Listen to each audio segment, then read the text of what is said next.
critical comments and aspects, what we didn't achieve probably, but also prospects for the future and how we should proceed. And the idea is that each of the panelists will share with us in 10 minutes his or her experience on the topic, either having a general approach or focusing on particular dossiers of the digital single market, which, as you know, includes multiple dossiers, and then we'll have active discussions.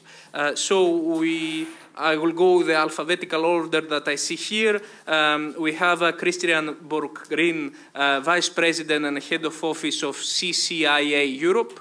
Roland Dahl, Vice President, European Affairs from Deutsche Telekom. David Martin Ruiz, Senior Legal Officer at BEUC, the European Consumer Organization. Eva Maydell, Member of the European Parliament. And Maximilian Strotmann, Communication Advisor at the Cabinet of Commissioner Ansip. Thanks so much, all of you, for being here. Without further ado, let's start with the initial talks. We start, first of all, with Christian. Eva, unfortunately, has to leave earlier, so probably I will offer the floor for questions after her talk, because she will not be with us for the discussion. Christian, we'll start with you. Great, thank you so much. My name is Christian Borggreen. I'm head of the European Office of the Computer and Communications Industry Association, and our association represents a variety of tech companies. I'm delighted to be here today. We are a strong supporter of achieving a thriving European digital single market, so this is a theme. Don't be too happy yet. You haven't heard the rest of mine. Let me be happy when I can. But we are, of course, great supporters of the ambition, original ambition of achieving a thriving European digital single market, so I'm pleased to be here today. Obviously, President Juncker's political commission has taken a very different approach to the digital economy and to the regulation of the digital economy. We are seeing more politicized legislation, a little bit less based on evidence. I'm speculating that the shock of Brexit, that European leaders simply must show that they're responding quickly to citizens' real or sometimes perceived concerns. There's a certain risk of knee-jerk reactions that we're jumping to regulation to protect citizens or sometimes protect old business models from digital disruption. Obviously, let me be clear, and I hope we can agree here, that there are sometimes clear justification for regulation, and sometimes regulation is needed. One very good example is the Commission's proposal for the free flow of personal data in the EU. I mean, how can you have a digital single market if you cannot have data flowing freely within it? So obviously, often legislation and regulation is justified and needed. But the fact is that the tech industry in Europe is now faced with an avalanche of regulation and proposals ranging from copyright, e-privacy, telecoms, audiovisual, law enforcement, access to data, consumer issues, platform, digital taxation, etc., etc., etc. That's a lot.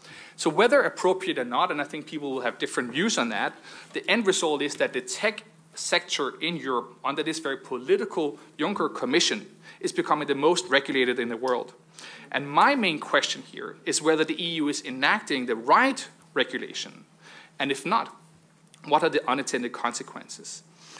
Let me give the first example, and I think it was mentioned briefly in the previous panel, the EU's copyright proposal, trying to update copyright to the digital era. Who can disagree on that? However, there is a requirement that companies will have to actively monitor and filter users' behavior online. And this type of privatized online censorship, to be a little bit black or white here, okay, just a little bit, but it obviously raises questions about users' rights. What about privacy? What about freedom of speech in Europe?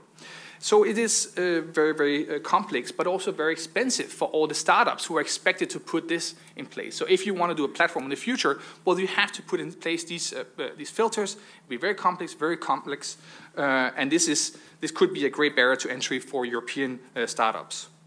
The second example, taxation. Normally, societies, we tax to prevent a certain behavior.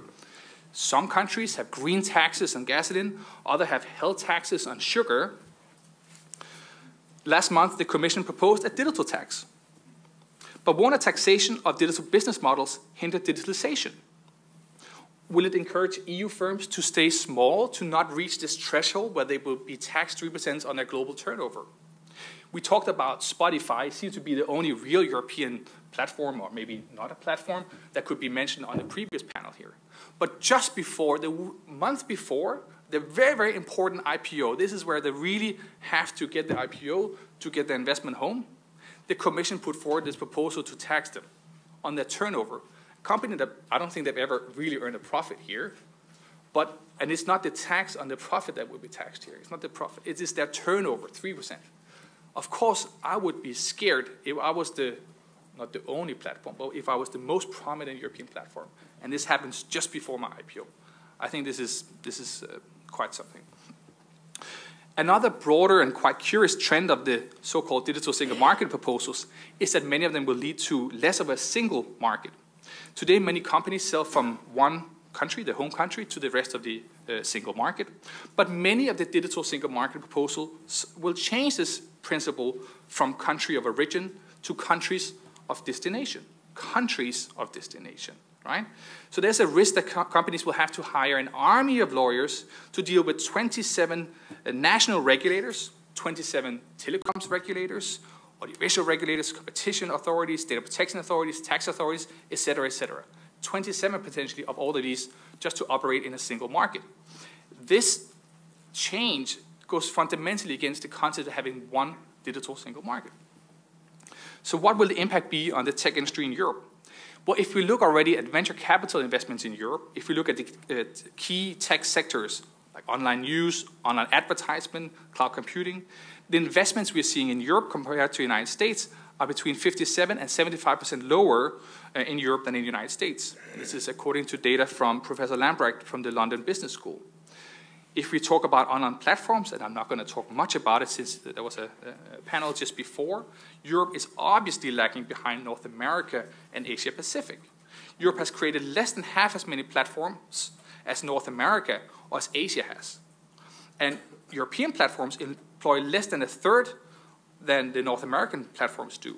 And Asian platforms employ many, many more. And finally, European platforms are worth, these are, I think, numbers from 2016, but $181 billion. Sounds like a lot, but US platforms are worth many, many, many, many times more, $3 trillion. This is according to Center for Global Enterprise. I think actually the numbers from the Commission's own numbers are even more sort of worrisome if you think that Europe should be able to produce online platforms.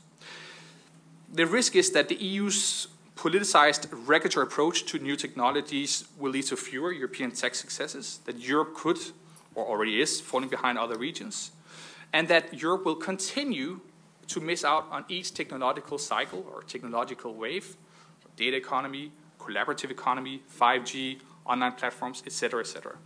This is very worrisome, and I'm sorry to not be more upbeat. Normally I'm very upbeat, but this is just sort of the starting things that we're seeing here.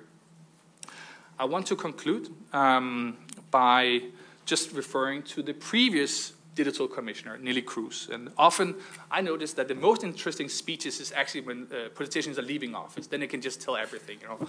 And then the people didn't like, you know. It's just much more interesting than sort of when they're midterm, you just have to sort of repeat the same things. So Neelie Kroes, when she was leaving a few years ago, she was leaving her office as commissioner for digital in Europe here. She gave a very honest speech about the fundamental philosophical fight we have in Europe between the Europe that is tech optimistic and the part of Europe that is tech afraid. And her departing question to her successors, and these are her words, is whether will Europe's leadership class be willing to be excited about innovation and startups, or will it be exhausted by using up its energy safeguarding vested interests? In other words, will Europe's leaders embrace the digitalization transformation, or will it push back against it? Thank you. Thank you very much, Christian. It was a not so optimistic view of the future on the digital single market, but it is good to criticize on structures because that creates a dialogue that could be very helpful, and I'm sure that Maximilian will come back to these points and express his view.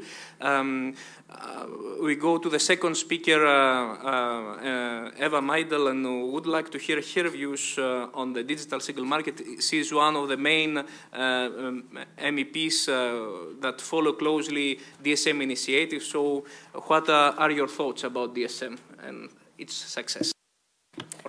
Thank you so much, Georgios. Thanks for Brugge for having me invited, and I'm very happy to be speaking along such an expert panel today. Well, I have to say that, as you said, I work on the DSM, and I try to consider myself, or I think of myself, somebody that stays on the side to push forward for embracing digital and technologies across Europe, not just here in Brussels, where as Christian said, we have a political commission that has very clear and concrete aims, but also along member states, because I do believe that as much as efforts are needed here in Brussels, there's a lot to be understood in the capitals. So I try to as much as possible, of course, work on that part as well. I have prepared a few points I would like to address when it comes to the achievements and what I think we still need to work on.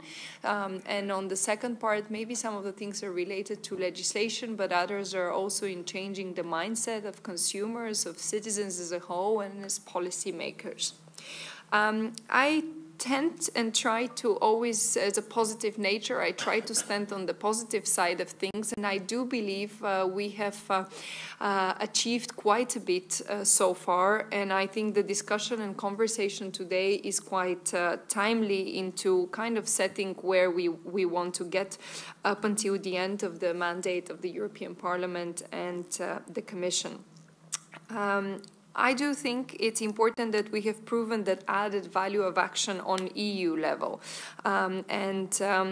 Unfortunately for me, I have to say, I think there's one success that policymakers are quite happy about, which is looking to one of the next speakers, is the roaming, abolishment of roaming. It's quite sad for me. It's a great thing, but it's quite sad that citizens as well as policymakers promote as this is one of our biggest successes. I do believe that the EU has many other much more significant things that we have achieved over the past years. And just focusing on this, I don't think shows actually the added value that the EU has as a whole.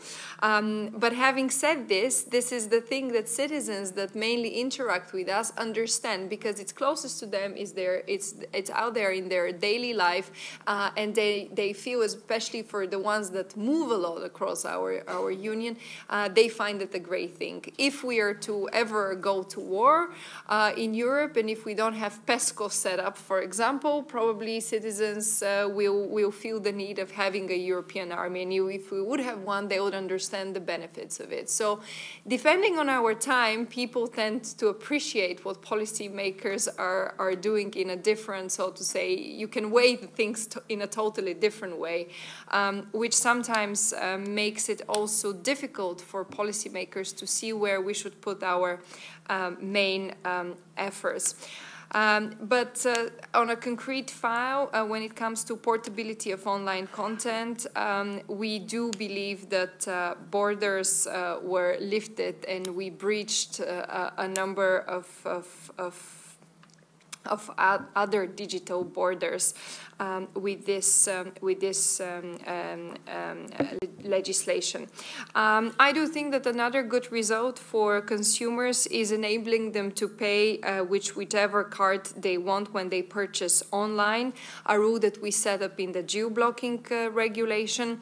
Many people say that we could have been more ambitious with this legislation. Again, as much as I have a positive nature, I do believe we should always aim higher, and we could have achieved more, but the price perhaps would have been to delay the entire file. So during very dynamic times that we live in a technological revolution, I think it's good that we manage to conclude the package without delay, so that the consumers are benefiting from the results already this year, rather than perhaps having a delay of a couple of years.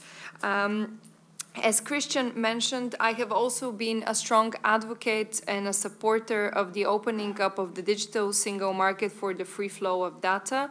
I have called numerous times for a legislative proposal, and I'm glad to see that we're currently moving into a good solution within the Parliament.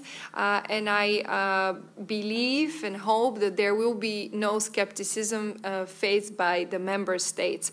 When it comes to cybersecurity, as you know, it's estimated that an average of around 265 billion euros is lost in Europe due to cybercrime.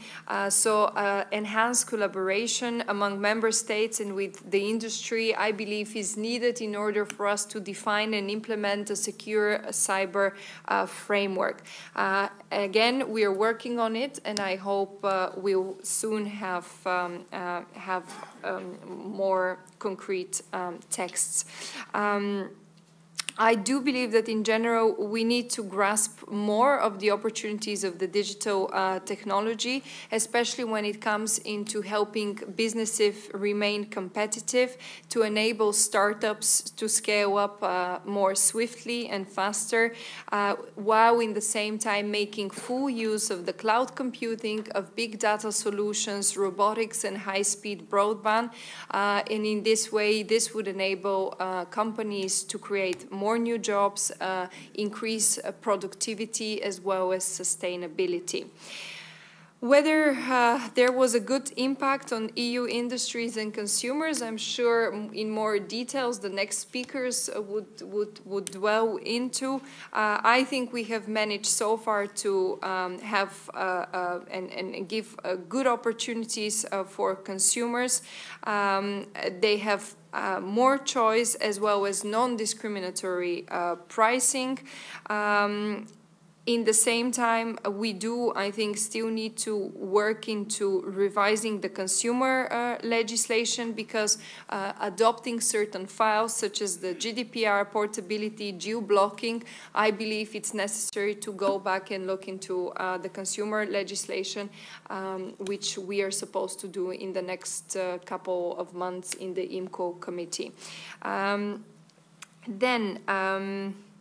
Do we move with the appropriate speed? I do believe the direction is right, but when it comes to speed, I would like to see our institutions being a little bit faster. Generally, revolutions happen because something hasn't been done in time, and we speak about the digital revolution, while in the same time for institutions it's quite difficult to catch up and be we cannot do it with the same speed, but at least taking 18 months for portability to be concluded. And of course, we congratulate ourselves, and I think it's a good achievement. And perhaps comparing it to the roaming legislation that I passed, it's a great achievement. But 18 months is still a long time for consumers and for citizens, especially when sometimes legislating might be and adopting it might be too late to the new realities that have happened in the same time. How can we be swifter? Yes, it's already an achievement that 28 member states, various parties in the European Parliament can come together and agree on a text. But perhaps coming from a different generation than the majority of the representatives in the European Parliament, I do believe we can find ways to strike the balance and strike a deal faster. We need to deliver to citizens, because when we don't, then we end up to a certain crisis happening, and only then we realize we could have put forward better legislation forward, which we do in order to avoid another crisis happening, but then something else comes up in a different sector, and we had numerous examples lately. What should be the priorities for the future? I look forward into seeing the communication on artificial intelligence that is coming, I think, just in a few days from today.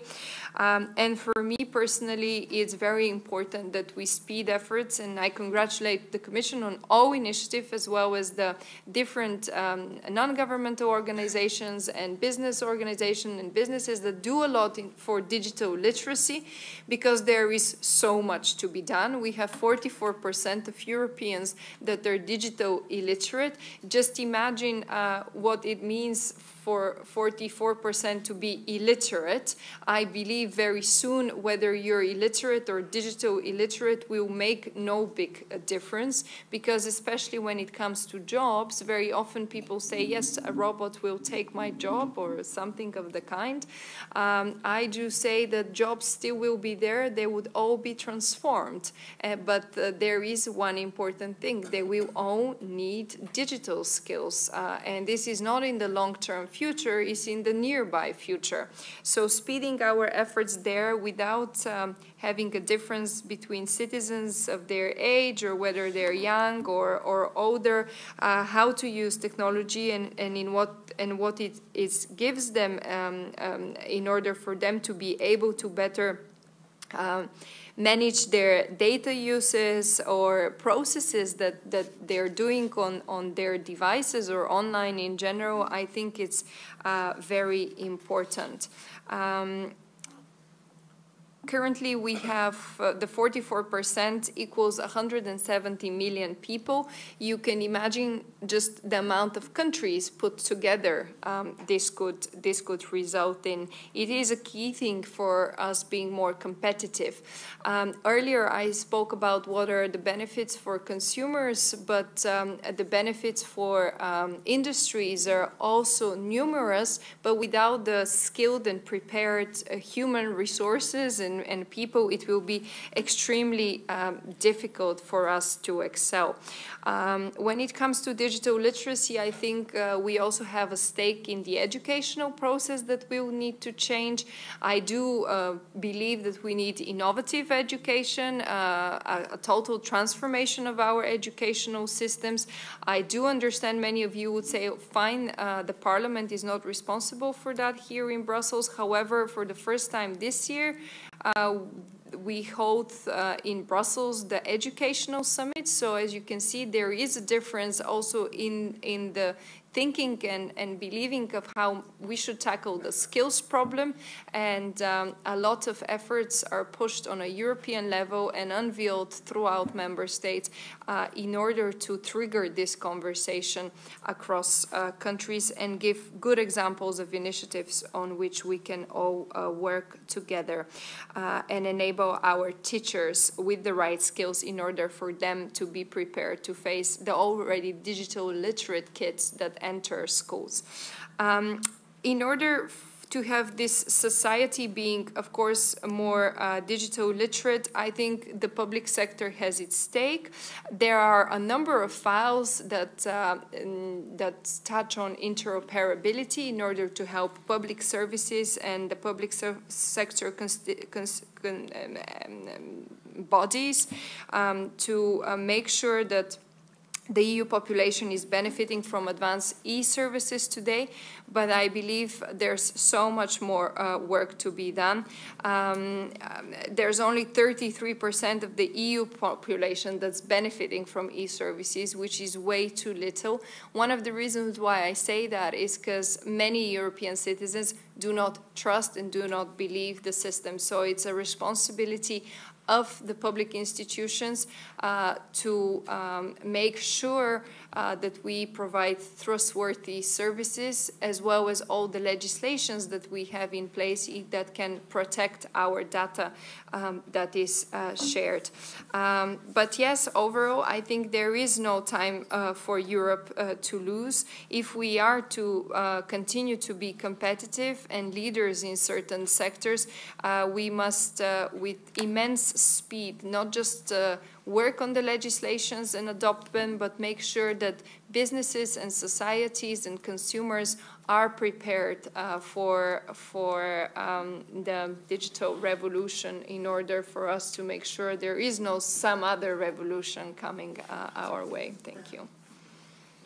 Thank you very much, Eva. I think it was a very nice elaboration of some optimistic view and some initiatives at work. You mentioned geo-blocking, portability, which were in the core of the DSM agenda as it was defined in 2015. However, you also made, I think, a very valid remark on the speed that we move forward in the DSM, and that is also related to your final comment that there is no time to lose.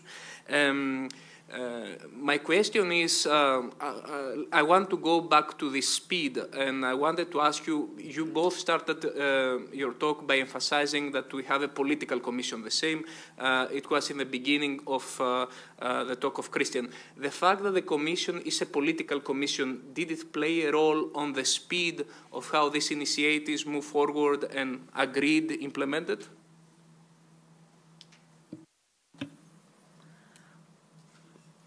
It's a good question. Well, I guess I believe so. Yeah, actually, I think so, because it was very clear from the very beginning what are our aims. It was all lined up clearly, and for me, I mean, I always believe that having things that are very clearly presented, and then you also need the member states on board. We should not forget that. And they're very political, more political than the Commission.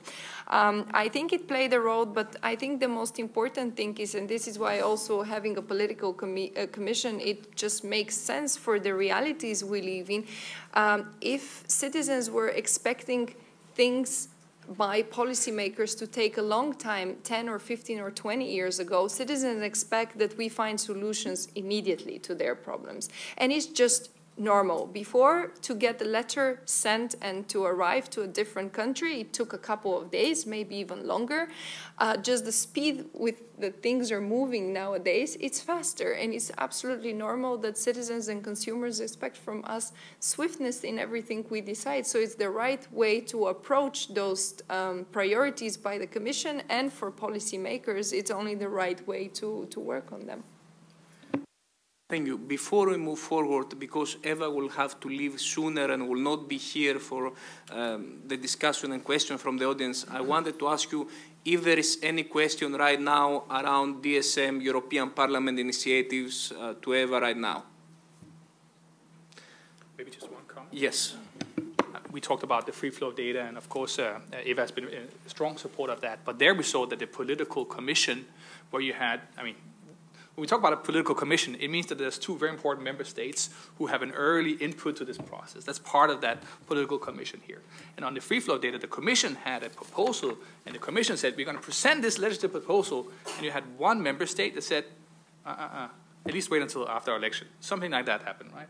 So political commission, in this case here, meant that we had to wait at least much longer, and then you had to have, I think, 16 or 19 heads of government to say, no, actually, we need this proposal. And the MEPs asked for the same. So sometimes political commission can also mean that we are taking it much slower. Maximilian doesn't know anything. This was all a very political process, no? I mean, and it was a very publicly debated political process. So I don't. Oh, yes, you can discuss, but in the end, we got it. We have it here, and there was much political support in the European Parliament, colleagues here in the House, and in many member states. And waiting in suspense. Exactly. Yeah. Yeah, Scott. Please identify yourself for the audience. Yes. Some of you know me. I'm Scott Marcus. I'm a senior fellow here at Bruegel. So a question following up on that, though. In the first panel, we had a lot of discussion about the need for fact-based analysis and a risk that things might move away from fact-based analysis and become too politicized. Clearly, there are some things where the political role is absolutely appropriate. There are other things, for example, the work of DG Comp, where you probably want the bureaucrats to be working bureaucratically with as little interference as possible. How do you strike the right balance? Well, I've always been That's why when I sat here, I said it's a very expert panel. And I think for us as policymakers, trying to grasp in details certain difficult topics, like, I mean, I would say AI, I don't necessarily understand everything that comes with AI, and I think it's important that we admit that and we are clear to ourselves that we cannot understand everything that it brings with it. So if we can't, we need to be able to not just have fact-based analysis, but be able to discuss, talk, and try to understand as much as possible and learn about AI and its entire sphere, so to say, with everything that it brings forward when we have to discuss it in the European Parliament, and meet with as many possible with experts, because otherwise you can take a very emotional decision or thinking that AI is just bad because it takes jobs or kills jobs and so on. And I think this is wrong. And I think this is one of the flaws political systems have. So we would need to be much more able to understand the topics in depth and not just take, but speaking for the Parliament, in this case, in my personal actually experience, I see it as a flaw, and I think we need much more support on more complex topics. Can I quickly come in on this, because I think Eva, when your question and Eva's answer, I think went for me very much in the right decision. And in this sense, I guess we are too quick sometimes saying, oh, this has become political. Actually, this is the res publica. I think it must be discussed openly, and it must be massively discussed. And the less we discuss, the bigger for me the risk is that we, just like Eva is saying, we come to an emotional, quasi-political, probably what you mean with politicized in the end, decision, because we haven't been around, it has not been cooking publicly enough. And the digital world, the digital revolution, what you called it, actually brings to me exactly the tools. Sometimes to the disadvantage, huh? But it is genuinely transparent and open, and it is participative.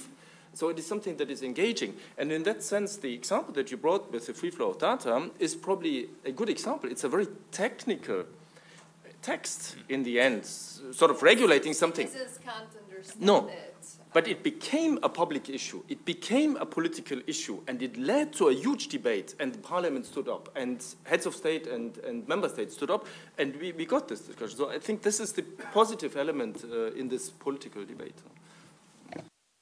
I think this is a very interesting discussion, and there are very good points, but we need to move forward to Roland to make his initial talk. And of course, to be fair, you have some additional minutes if you want to comment on this discussion after you present your position on DSM initiatives, prospects. Thank you, Roland.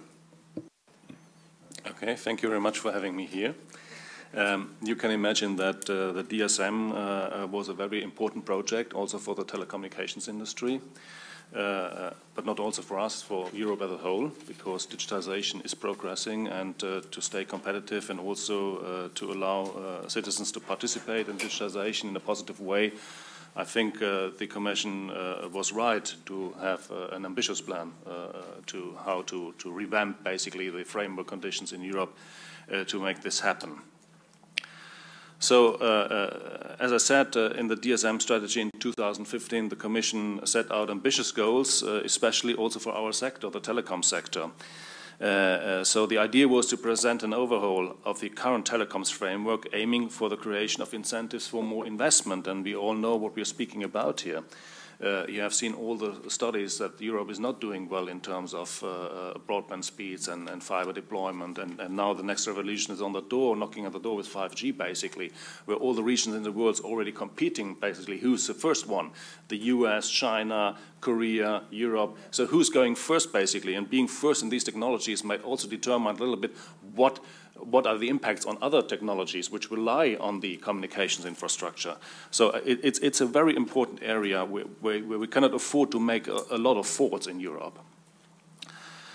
So incentives for investment was a key element of this initiative. And one part of this was basically to get more coordination of spectrum in Europe, because we have a huge fragmentation, while we expect cross-European players to be active in the mobile market. Also, this is a scale market, basically. We need big players to be competitive in the world. This is also a scale business, to be efficient and cost-efficient. Still, we have this very fragmented regime of spectrum in Europe. And the industry was a strong supporter of the Commission proposal. We even supported the even more ambitious proposals put forward at the DSM under Commissioner Ruiz, which basically failed on the resistance of member states to have intervention at all in this area of spectrum allocation and spectrum rules. So we felt that the Commission came up in its proposals for the new code with a rather modest approach on spectrum. That was at least our feeling. And still, this modest approach found a lot of resistance by the member states. But surprisingly, we were a bit surprised, but also that in the Parliament support was not as forceful as we expected from the European Parliament in this regard. Also, what was important to us was the issue of a level playing field, basically, where we feel that European players need to have a level playing field which they want to compete on the global market. And therefore, we cannot afford to have two different rules here for particular sectors in Europe as compared to the global competitors. So, just to explain the situation of the industry of the last 2 decades, basically, and you've seen the Accenture study published last year, was that this telecoms industry, the European one, has lost 100 million euros per day to digital disruptors in Asia and the US. And then when you compare the figures of earnings of telecom operators in the last decade, in 2006, telcos still achieved Europe-wide an EBIT of 63 billion euros, and this, after 10 years, declined to half of the number of this. In 2006, European telcos made 33% of worldwide telco EBIT. In 2016, only 9%. So it significantly shrank the volume of this industry. At the same time, politicians expect from this industry to do the 600 billion investment in fiber and 5G in Europe.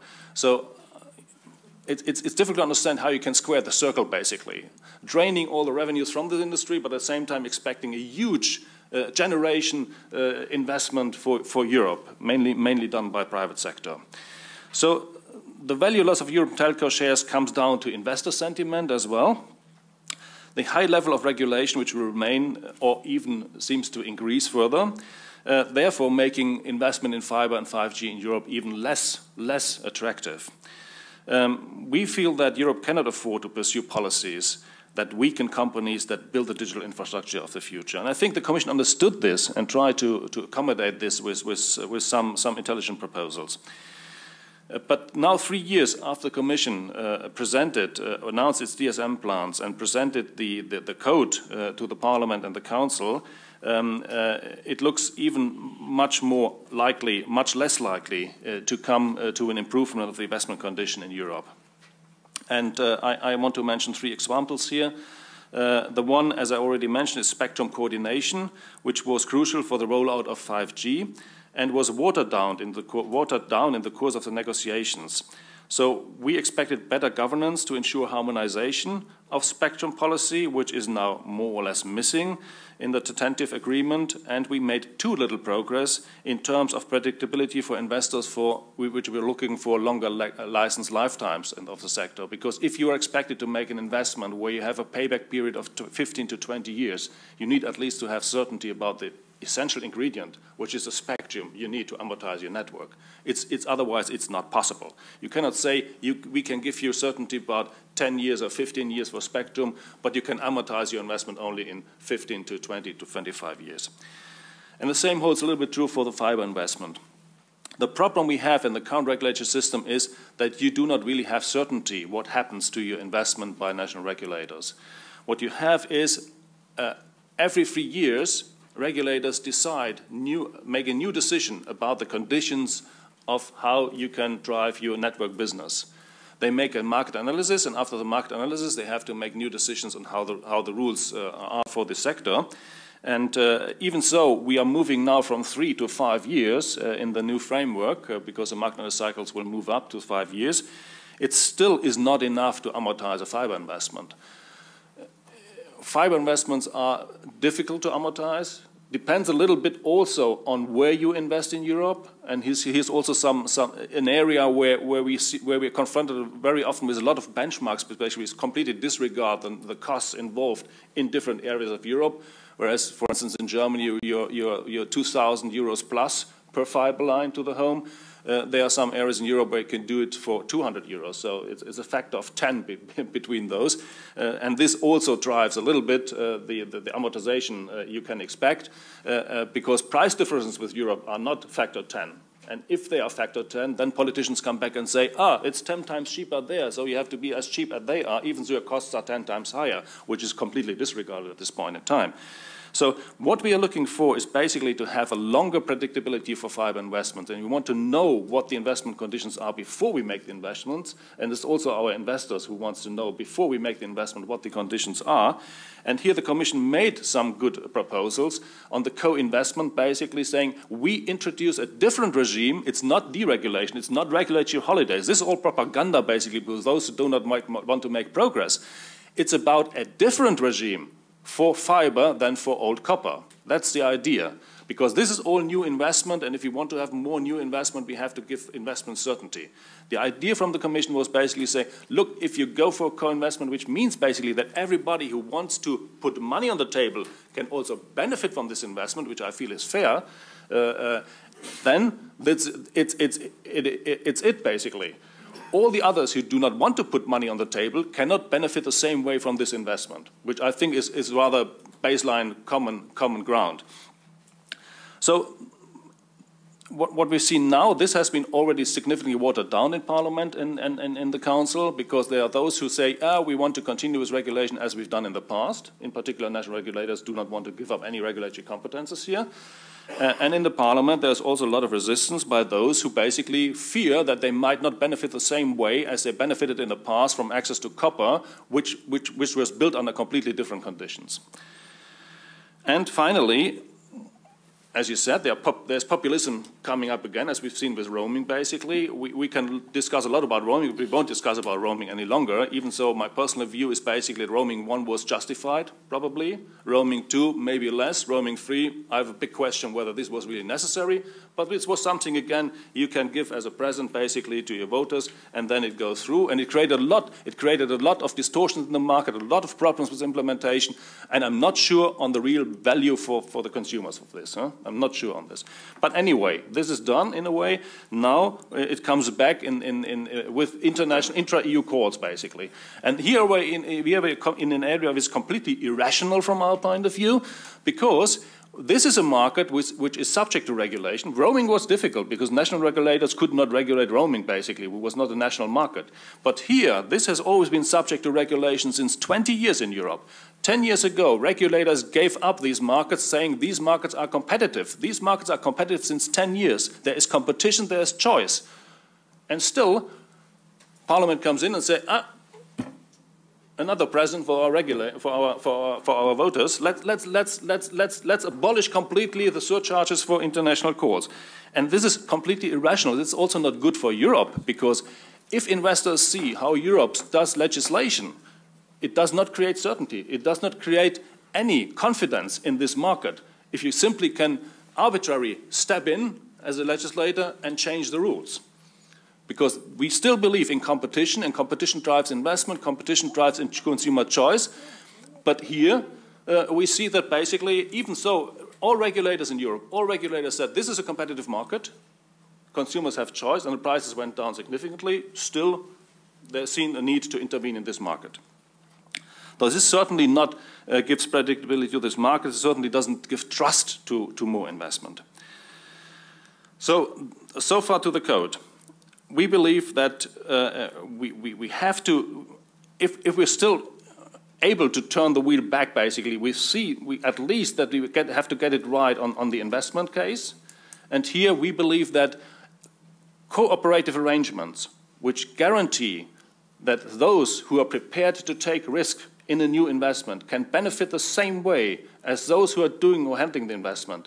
If this is guaranteed, and if there are commitments made on this, we need a stability. We need a stability that these rules prevail throughout the amortization period of the investment at least. And this is still disputed, and I don't understand why we are disputing about those things. So far to the code, there are other important files, and I will only shortly, okay, I will cut it short basically. Another file where we have significant problems with is the e-privacy regulation, which in fact we believe that we have a very good privacy regulation in Europe already. It's the General Data Protection Regulation, where we have been very sympathetic and supportive of it. And what we don't understand where we need now specific rules for a sector, while we have this very, very leading instrument of legislation which created harmonization not only across Europe but also across sectors, why we need again a new fragmentation in fragmenting rules for different sectors. We can discuss later on this. I think we have good arguments. So we believe that if DSM wants to become a success, and there are other things as cybersecurity, we're very much supportive of, because we believe that no more needs to be done in this field, because security is important. It doesn't stop at the border, that we feel all. So a better alignment of initiatives is needed from our point of view, but here I think what is crucial from our point of view is that we need to get the code right at this point in time, because if we do not have the infrastructure in Europe, forget all the rest. Thank you. Thank you very much, Roland. I think it was a voice of concerned sector about how DSM progresses and whether we have the clarity and or regulatory clarity that motivates investment. Maximilian, you can respond. I'm sure you have some comments to make on that. But before that, we need also to review consumers' position as it is expressed by the European organization in the frame of where consumer benefited by the DSM so far, and what are the future perspectives? Thank you very much. David Martin, Senior Legal Officer at BEUC, the European Consumer Organization. And I can tell that we are much happier than my fellow panelists here for a start. And we think that the Commission was indeed very ambitious with the DSM plan. And this is something which we were very happy about. And if the next Commission is as ambitious as this one, would be a good thing in our opinion, because there are many things that which were not working from a consumer perspective in terms of the digital single market, and little by little we're getting the pieces in the puzzle to make it work for consumers as well. And I'm going to talk about some of what we think are the achievements, and also about the things that are, let's say, unfinished business still, because there are many things going on that could still go in the right way or in the wrong way from a consumer perspective, and there's a very heated discussions about certain proposals like the e-privacy regulation, like the telecoms code. In terms of the achievements, Mrs. Maydell already mentioned most of the ones that are high in our list. And roaming, we don't see roaming as a present. We see roaming as something which was essential for the digital single market from a consumer perspective. And we're very happy with that. And now, basically, we have to see how it works and monitor that companies are complying with the rules, and also monitor that it's not creating undue effects in terms of prices being increased at national level. And one thing that roaming has created is, I would say, irrational situation, to use one of the words that was used before, with regards to international calls, because from our perspective, it doesn't make any sense that if I'm here in Belgium and I want to call my mom in Spain, perhaps it might be cheaper for me to go to France and be roaming than to actually make the call from here. And that doesn't make any sense from a consumer perspective. So we think that the international calls is, let's say, the other side of the roaming coin, and it's necessary. So that's why we are fully supportive of this initiative.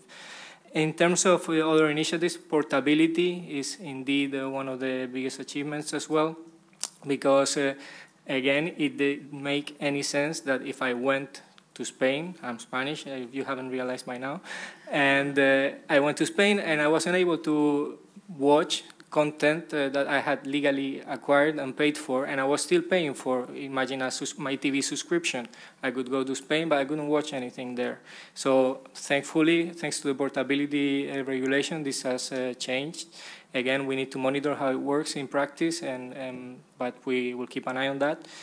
Geo-blocking, another very, very important initiative from our perspective. And true, it could have been more ambitious, notably on the part that relates to copyrighted content and audiovisual, but we have what we have, and it's a really good thing that it's there. So at least it's a start, and I would say a landmark in terms of online shopping. In terms of the unfinished business, the e-privacy regulation, which from our perspective is another key pillar of the digital single market in terms of bringing trust for citizens to use online services together with the GDPR. And here I can say that the concerns are very real, not perceived concerns, as we saw a few weeks ago, for example, with regards to the Facebook Cambridge Analytica scandal and many other things that are every day on the news with regards to privacy online, data breaches, and all sorts of privacy violations that are going on, unfortunately. So that one, we are worried. We are worried because, and here I'm coming to the point about speed, this risks getting stuck in council for a long time. And we are worried about that because we think that it's urgent to have this regulation approved soon. Of course, it needs to be a good regulation. Doesn't mean that we need to get anything, anything will go. Huh? The result still will have to be a quality result. It's not like we want to have it at all costs. But it's worrying that the pace that this is going, and also the direction some of the discussions are taking in council with regards to this regulation. The telecoms code, again, pretty much same thing in terms of where discussions are going. We welcome the proposal, and there are many good things in there, but there are also other things which are taking a very worrying direction. For example, in terms of co-investment, we don't share the views that were just expressed. In terms of the consumer part, it's very important that all electronic communication services are included, including digital television. It's important that ODDs are covered, duly covered as well. So there's a risk that we will end up with a result that is a bit of a mishmash between different things, and that's worrying from our perspective. So we hope that in the end it won't be like that. And we're working very hard from that point of view. Cybersecurity is another very important point for consumers. In the Internet of Things, we've had some of our members doing research recently. You might have heard of My Friend Kayla. It's a famous connected doll that was basically spying on your children and sending all the conversations that children had with the doll to companies in the US, which had agreements with the Pentagon, for example, with the US Defense, or sending the data to China and other places in the world. There was also some research in terms of connected smartwatches, which basically were providing a false sense of security because they could be easily hacked. And one of the key features of the watch was to show where your kids were, where that was very easily hacked to show that they were in a different place where they were actually at. So the children were actually less protected by the use of that watch, let's say. And we see that with many other connected devices. So we feel that there's a gap there in terms of protection and in terms of regulation. We need baseline security requirements to make sure that any connected product that is put on the market is safe. So I mentioned cybersecurity already. So there are two more which I would qualify as, I wanted to make this talk about the good, the bad, and the ugly, but some things haven't been decided yet, so it's difficult to qualify them as good, bad, or ugly. But I could tell that one of them, which is the SATCAP, is getting really, really ugly, the SATCAP directive, because this was a very good initiative, again, from the Commission, very ambitious, but the way this is going, the impact that this directive is going to have in the end is going to be very, very limited, so it's not going to bring much at the end of the day. Same thing, there are issues with the copyright regulation, so the directive. So unfortunately, we've seen in these two initiatives in particular familiar dynamics at play. Basically, the regulation or the proposal comes in with a lot of ambition, and there are certain interests that prevail in the discussion, and at the end of the day, what we end up with is basically same situation we had before. It's like we have a big problem in terms of the digital single market for audiovisual content. That is not existing, and if things keep going like they're going, it's going to be difficult that we get it. So that one is really an ugly point, let's say. And in terms of what's coming up, I would also mention the artificial intelligence proposal or communication that is coming up in the next few days. From our perspective, this is really the next debate, and there are lots of questions in terms of liability, for example. What happens if something goes wrong and it's an artificial intelligence machine that has taken a decision that has caused harm? How are we going to solve those kind of issues and make sure that the consumer is protected no matter what type of technology is powering the devices or the services that they're using? And I think I'll just leave it there so we have more time for discussion. Thank you very much, David. I think you gave a very good overview of different aspects and dimensions of the digital single market, and I really enjoyed the classification on things that work good, less good, and open challenges to consider. We have seen, Maximilian, different reactions that start from, let's say, the tech industry, telecom, but also comments about the speed by the European Parliament, and now David's input on particular dossiers that could be better. It will be great to have your response and comments on that. And after your response, I would like also Christian, if he wants, to comment on the level playing field comment by Roland. Maximilian, the floor is yours. Thanks, Georgios. Wow, that's I kept scribbling lots of stuff during the discussion and tried to nod and say no and whatever. So lots of exciting stuff from all your interventions. Maybe I try to make a few points on each of them, and then if you allow me to give a little bit of an outlook, maybe what we think, why or what was the initial idea of the DSM and did we achieve or not. Christian, yes, you said in the beginning, or you said at the very end, Nelly Cruz was saying, are we embracing it or are we fighting it? And this is in the end what David alluded a little bit in his intervention also in the end. Yeah, big parts of Europe are fighting it. But I think the European institutions, at least here, try to embrace it very, very forcefully.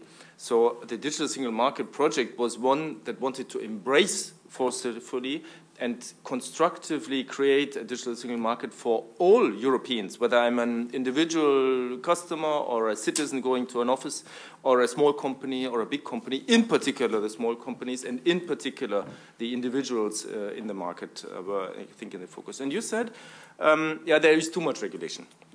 And do we help in this way our future tech successes? And you said we go from 1 to 28. And here I would really push back and say, no, it was exactly the contrary.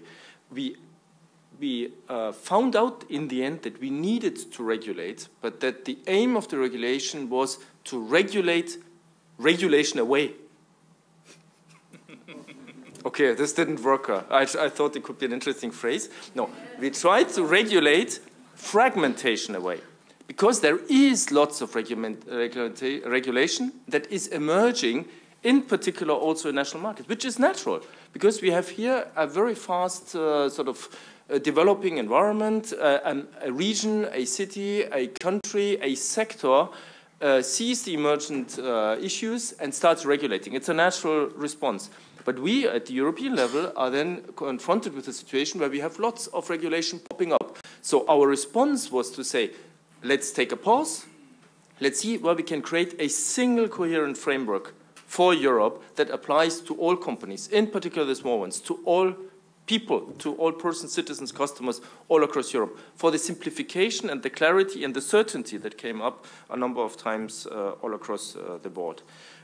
And Eva, who has left, insisted a number of times on the importance that we need a foundation for allowing to scale up the small companies. This is what I can't do if I'm a small company and I'm faced with fragmentation across Europe. I cannot scale up because I run into walls and borders at every moment.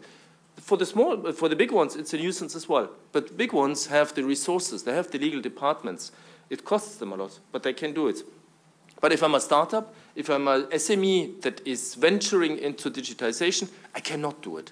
That's why common consumer laws, for example, that's why clarity on the regulatory framework in general on data protection and so on is so very important. Eva also mentioned a point that was very important for us all along and that tends to get forgotten. And that is everything related to the public e-government. We, of course, agree very much, and I think it is foundational that we have good connectivity across Europe. This is the basis for future 5G, and we try to tackle it through the code. It is essential, that came up a number of times, that we have data protection clarity, one law for the whole of Europe, 25th of May entering into force. It is also clear that we need the free flow of data that Christian referred to. This is one foundation after the other. Cybersecurity, nothing works if there is no trust in how things work. But I would like to add to that e-government, because there is the typical sort of reflex to say everywhere in Europe, when we speak about the public sector, equals red tape. You are good in saying that, and Telecom and others are good at saying that. It's red tape, and that's how we perceive it. But digital has the capacity and the possibility to turn government into green tape. And so that's why I'm glad that Eva mentioned it. Roland very forcefully drove the point about the certainty, the reliability of the regulatory framework, and the single one, that we need to give a certain time distance for companies and administrations and each of us, we as citizens and as consumers, to have trust in the longevity of the regulatory framework, because otherwise we cannot build 5G and we cannot embrace this regulatory, sort of digital transformation of the public sector and education systems and so on.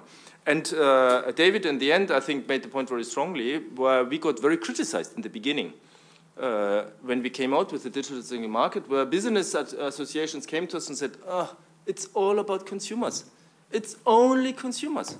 And where we tried from the beginning to say, if we create a trusted environment for the consumers, one where I can feel safe and clear and I know my rights and I can do it cross-border, across Europe, it is good for business. That's what we drove from the very beginning. And still, in the very early days, at least the industry association said, we don't need that. I think we need it. And the points have been made, and I saw people nodding a long time. So things can get ugly. I agree with you. This is the difficulty of the legislative process. That's also why we have been hesitant. While I said in the beginning we needed to regulate in order to get the fragmentation away, we have also been very hesitant because we know about the length and the risks of the process. And this is, maybe this allow me to wrap up a little bit the introduction, that's why we try to focus on very few areas only. And even here we see, and I agree to some extent with you on the intra-EU calls, I think it's a distraction.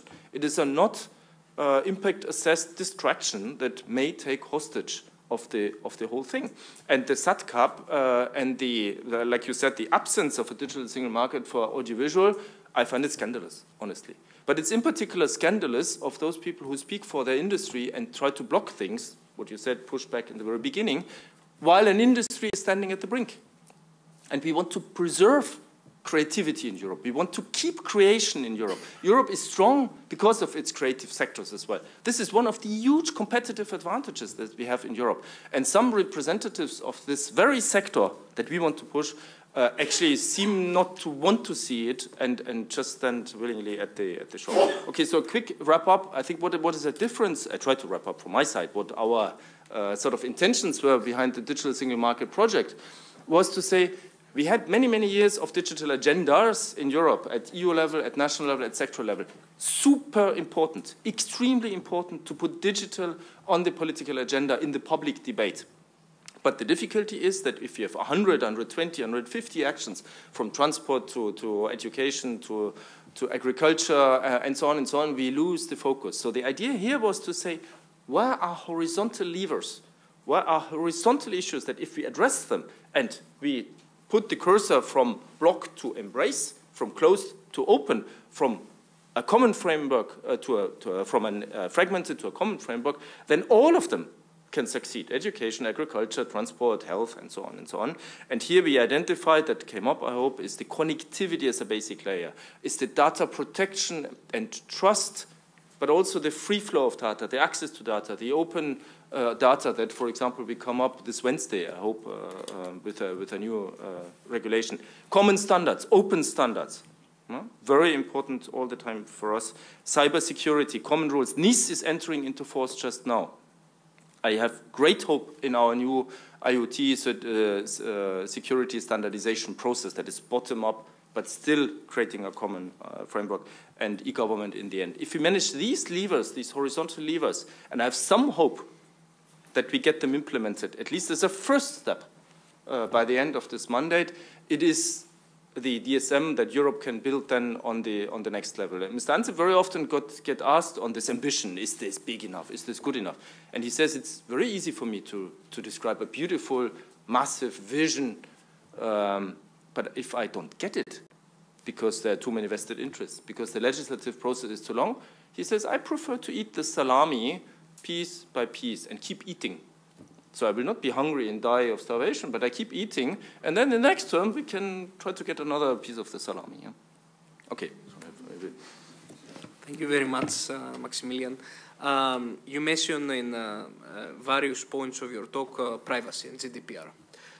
Roland made the comment that on the top of GDPR, there are some specific rules, sectoral specific rules. Any response to this? Yeah, about the necessity to have this?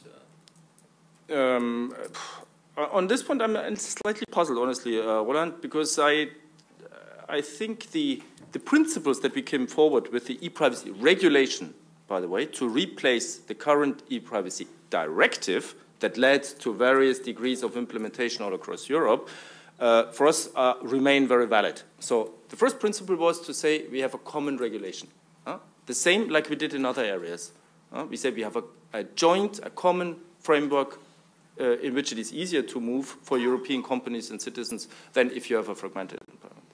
Then the question of saying that the privacy of communications, as it was valid to me as a customer, as a citizen, 100 years ago when I didn't want anybody to open my letters and then later to listen into my telephone calls, applies now also to an exchange of emails or whatever other communication around. So I don't see really a questioning in all of that. The question of an alignment of the industries where telecoms and platforms move jointly, parallel into new developments. This is something that we thought is something that is ripe to be done. Cookie fatigue, etc., etc. These are all issues that are valid to address. Now, I don't hear anything that would put this into question. What we can discuss, these are the principles that are important for us. But what we can discuss is how we do it. If we get aggressed by German publishers saying, it will be the end of the free press if we have e-privacy regulation, I find it slightly overblown, but we can talk with them. But they tell us essentially, please, you write a law or you don't do a law so that my customers don't know what I give them and sell them. I mean, sorry, this doesn't stand up in what David said in the times of discussions about privacy and Facebook and so on and so on. So, yes, let's discuss how exactly we can do it. On whitelists and so on, we can all discuss this. But the principles for me are valid. May I just react, because the answer was 10 times longer than what I introduced the subject. Okay, sorry. No, just not to be misunderstood, is yes, indeed. We want an e-privacy regulation because we have an e-privacy directive, which is worse than what we will see in the future. The problem we have is not about protecting privacy of communication, which is the standard basically, it's a fundamental right, which should be strictly preserved. But the e-privacy deals with two things. It's privacy of communication and data protection. And we have some problems with the data protection part of it. We believe the data protection part is now covered more or less by the general data protection rules, where we do not see that we need a sector-specific approach to this privacy aspect of data privacy, which amounts to storage, etc., of data. So we're not talking about the secrecy of communications. That's fine. There's no problem at all. What we see basically is why we should treat more or less the same things different depending on where you get the information from. And to give you one example, some example we're using is basic location data, where typically through an app, basically you can locate people very precisely by the built-in GPS functionality of smartphones, which is much more precise than we could ever do through a network, a telecommunications network. You have maybe an idea in which cell site a consumer is. The cell site can be a diameter of 50 kilometers. When you're in rural landscapes, basically, it could be in the size of 2 kilometers. When you're in dense areas, could be in the future even smaller areas when we build up 5G. But it'll never be as precise as a 2, 3, 4, 5 meters you have with GPS. Nevertheless, the protection of these GPS data from a privacy perspective is lower under the GDPR than the standards you try to impose now on e-privacy for information on location we get through communications networks. And that's what we do not understand. What is the rationale behind it? If we believe that the GDPR is good in terms of protecting the privacy of people, it should be good enough also for the information you gather from a network. So that's where we have a problem here. Why we do have different standards for more or less the same thing. Even the more dangerous information is less protected than the more vague information we get from our networks.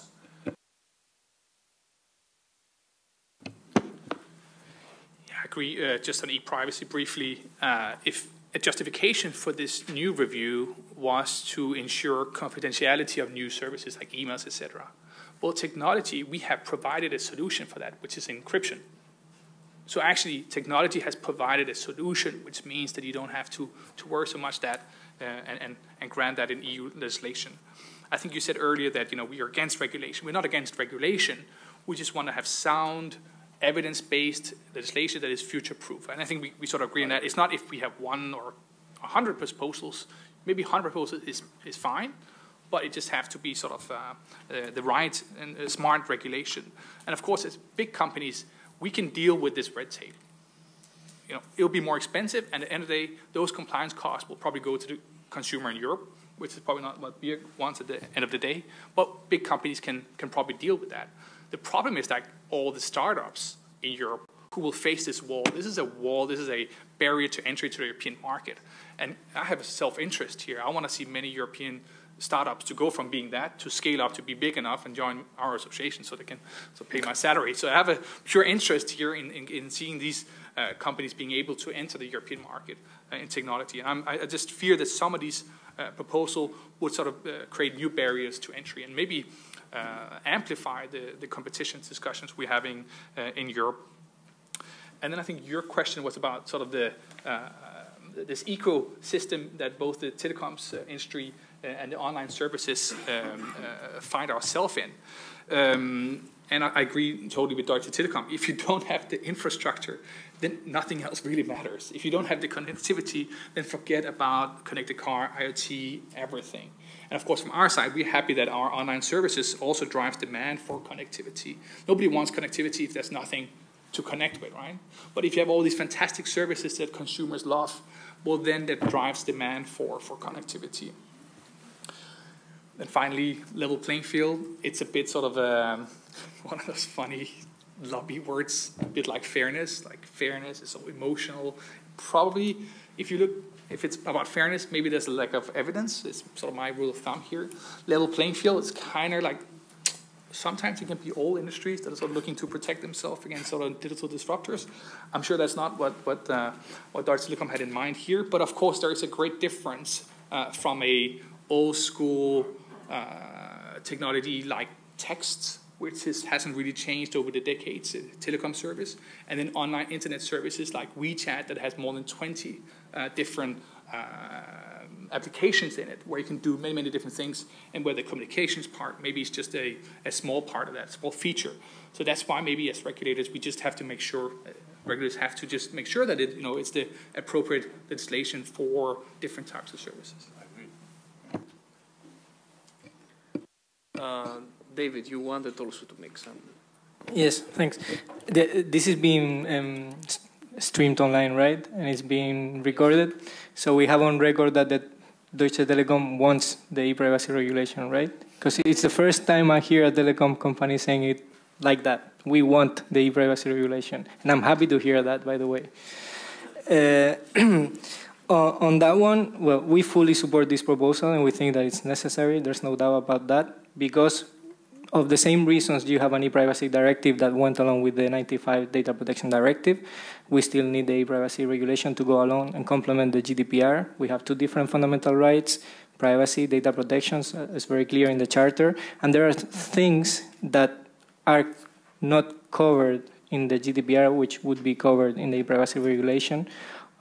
And true, there might be some overlaps, but the overlaps are let's say they make sense from our perspective. In the e-privacy regulation, you're going to protect terminal equipment as well. Don't forget that part. You're going to protect consumers against unsolicited commercial communications, spam or direct marketing, whatever you want to call it. There are certain things which shouldn't happen without user consent. And under the GDPR, there's a risk that they could happen without user consent if we don't have the e-privacy regulation. How many people have an iPhone here? Have you looked at that part called significant locations under privacy? I would encourage you to go and look at that. It's in settings, privacy. You find it at bottom, significant locations. You're going to see there, if you haven't touched it, a list of all the places you've been to in the past, I don't know, maybe even a year or something like that. Would you like somebody to access and use that kind of information without asking for your consent? Raise your hand here. On what we agree is that it doesn't matter who uses that data. I agree it should be the same location data for telecoms, location data for information society services. Both, the principle should be that they generally have to ask for consent. On that part, we agree. But on the fact that we don't need any privacy regulation or that the e-privacy regulation is going to kill democracy, because I've heard it even further than just the free press. It's the end of democracy. I've heard it like that. I would actually say that the practices that we see online and online advertising, behavioral advertising, tracking, profiling, as we have seen with the Cambridge Analytica stuff, this is what's hurting democracy actually at the end of the day. Not only people's privacy, it's hurting society as a whole. So we need to think hard about that, how to change that. And the e-privacy regulation is there to do that as well, to help move into a more privacy-friendly business environment. Because, and I'm coming to the point about regulation, barriers to entry, we see this type of regulation as something that will encourage innovation that is in line with the fundamental values and rights that we have in Europe. That's where we see the added value of these regulations. I think that I also want to mention about, talk something quickly about the level playing field. This is a word that we hear all the time. And for us, what the risk is that where you put that level playing field, at which level. Because for some people, establishing a level playing field means deregulating, so if I'm here and these guys are here, we are both down here. From our perspective, establishing a level playing field means there's this level of protection, for example, for telecom services in terms of communications, protecting the confidentiality, and people like WhatsApp and Skype and other guys are down here. For us, establishing a level playing field means that everybody goes up here and you provide the same level of protection for everyone. So I think that we have a different understanding of what that means, but that's a good thing. I mean, we can agree to disagree. Any further comments? Yeah, please, and then we open the floor for questions. And I think what's very good in these kind of discussions, you drill down more and more to the core of the question here. And certainly singling out that, and for the record, that I was in favor of the new regulation, yes, that's good. But from a legal logic, there could be no other conclusion than this, because the current directive is much more intrusive than we would see in the future. I don't know whether you consider this, but the point is, and I don't see us as an enemy basically, because the people you defend are our customers. So I don't see that there must be a difference between us. The problem what I often see is that these rights are seen as absolute rights. And I'm a trained lawyer. I've done a lot of constitutional law. And in constitutional law, when you look at basic rights, you have to balance rights. There's nothing absolute. If you set something absolute, you're stuck. And the same for privacy. On the one side, we want to exploit data for the good of our societies and the well-being of our people, if you want to exploit data, you have to balance it out with an absolute privacy right here. And it's not always good for the consumer that he might need to consent to everything. What I understand is, and I'm forcefully in favor personally for the protection of privacy as a person and a citizen, but still, at the same time, we want to use a lot of data for the well-being of our society, for reducing emissions, for steering traffic, etc. And to give you one example, we've seen the introducing of the emergency call system in Europe, basically. And this was a bit of a burden for our industry, because then we had to adapt our networks to make this happen. We've seen the benefit of eCall, having every new car equipped with a connectivity, with a possibility to better steer traffic in the future, to reduce the costs for streets, to reduce the emissions, etc., to prevent traffic jams as much as possible. But what happened then? Data protection officers stood up and said, this allows you to track the people where they drive. Yes, indeed, this would have been possible. So what they said basically in the legislation is, due to this intervention, they made it a dormant SIM, meaning it only opens up the connection once you have a crash. So this is a lost opportunity for Europe again to have the possibility, because if you want to do traffic steering, it's important that you have every vehicle basically on the record to see where they are driving and then steer traffic in the right way.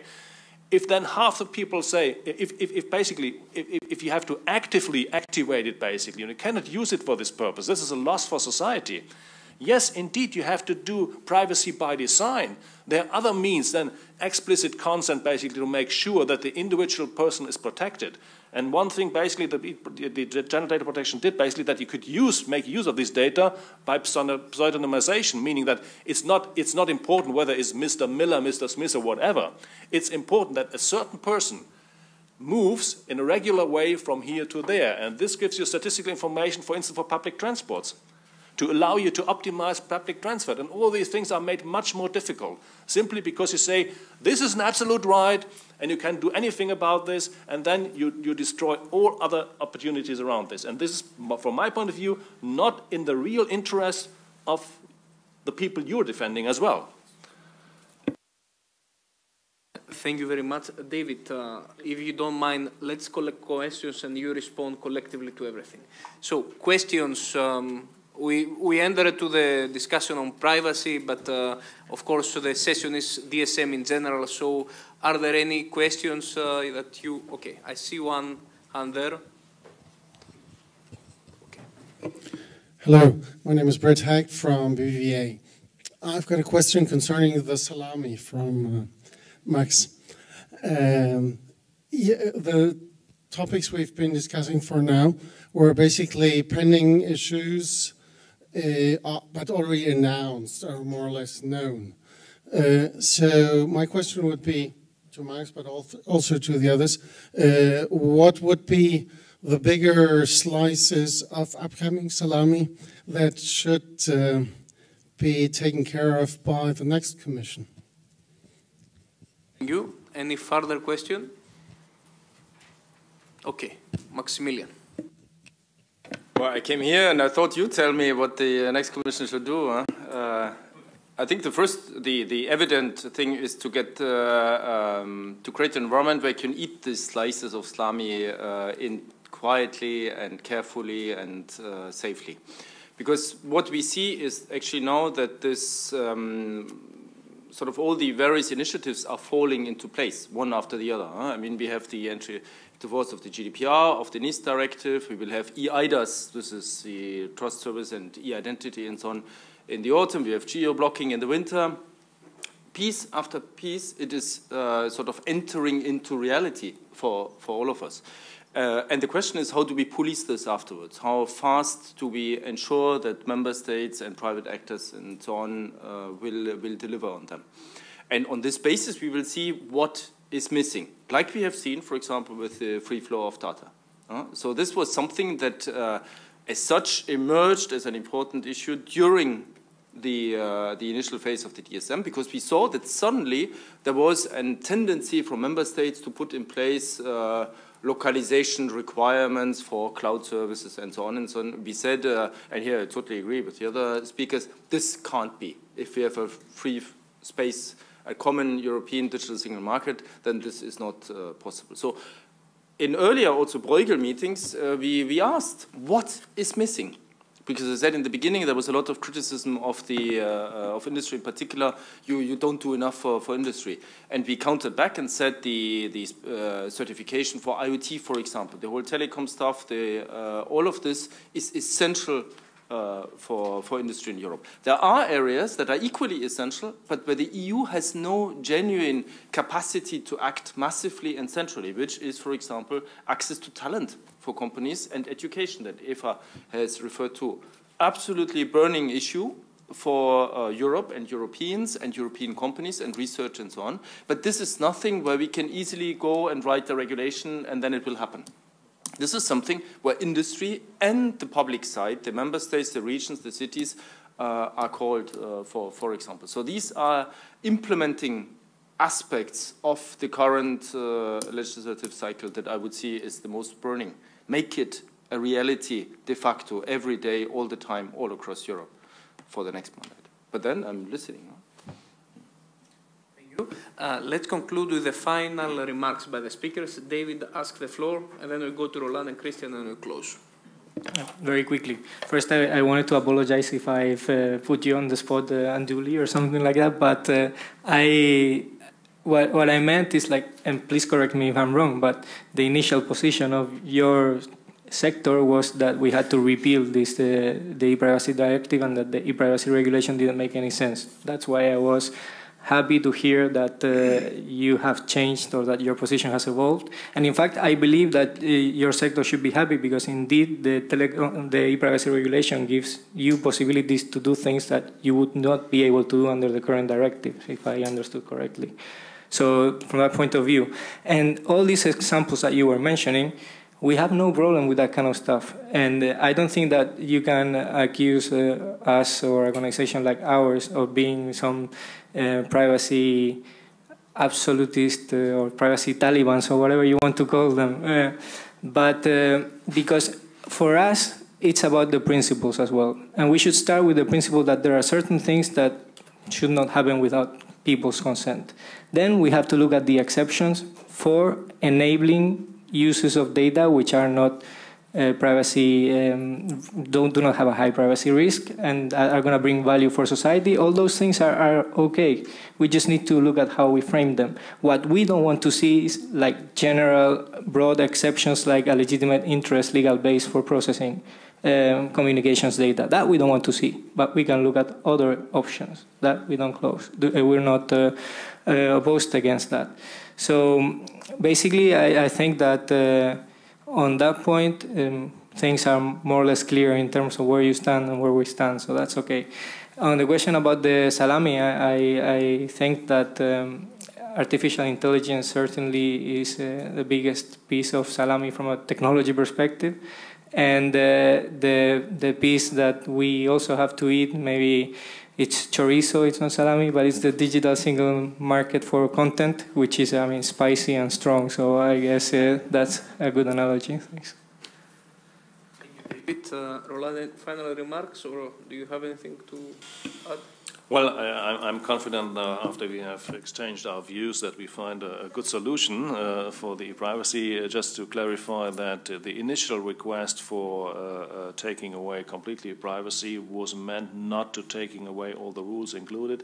The idea was that the secrecy of communications could have well moved to the code basically. Whereas we see the privacy rules being already covered by the privacy directive. Though that was the initial wish of our industry. Even why we cannot get this basically, we always said a revision is necessary anyway. So we're not opposing this revision of the privacy. We are still stuck in some details here. That's to explain the problem we have. On the investment certainty for networks, I would like to re-emphasize the need to really that the co-legislators are now really moving to provide these legal certainty for investments. I just want to make you aware that more than 30 CEOs of European telco operators just sent a new letter around, published it basically, raising their concerns about the package and whether it will really provide the legal certainty for this huge investment challenge we have ahead of us. And we very much hope that now rationality comes back to the table and we come to conclusions which help the industry to make these investments. Thank you. And Christian, we close with your final. Okay, Maximilian. Okay, afterwards.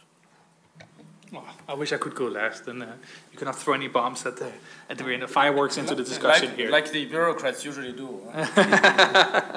Very good. No, I just want to reiterate that we support, of course, the objectives of the digital single market, and we do recognize there are several successes, notably the free flow data in the EU, but also that there are some of the proposals which have become sort of perhaps more strong on the political side. This is in the news, so we should be doing something, and maybe lagging a little bit in the evidence.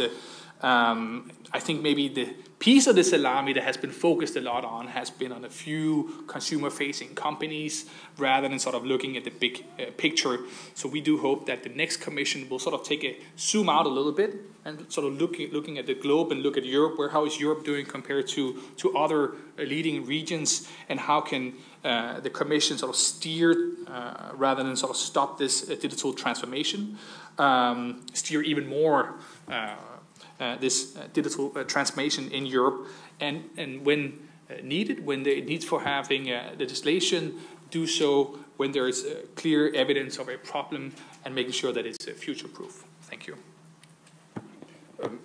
Thanks for this was actually, you sensed that I wanted to throw a bomb at you in particular, because it was true that there was one thing that struck me a little bit, and that this was this aspect of saying we are loading Europe's small companies with unnecessary red tape, and we don't do this embracing that we should do.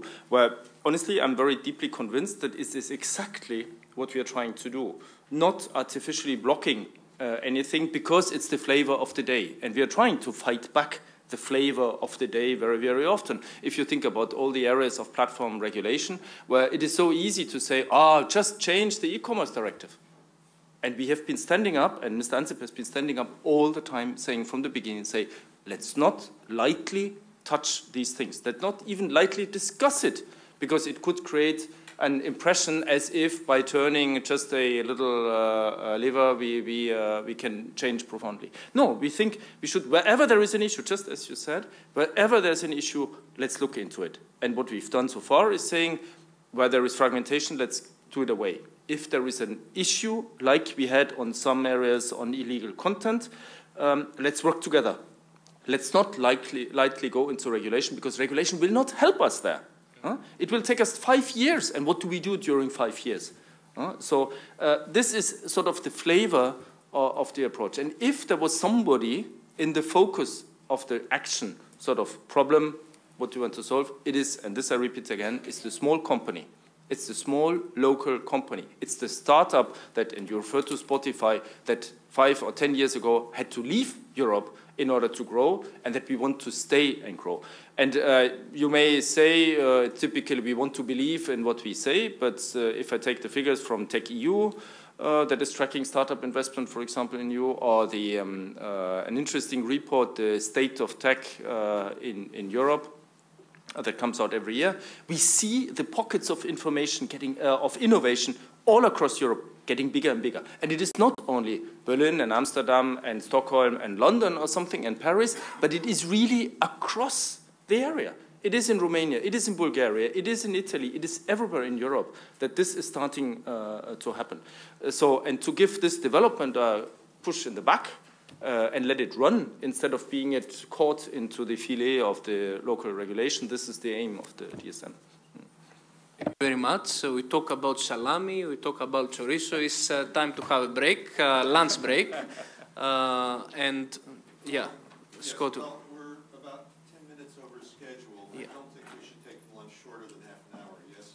We should tell them when to come back. Okay, yeah, I was about to say that. So you suggest to start with 10 minutes, 12:55. Yes. So start 12:55, and we have two sessions, one on cybersecurity, 12:55, and then managing the digital transformation. Enjoy the break.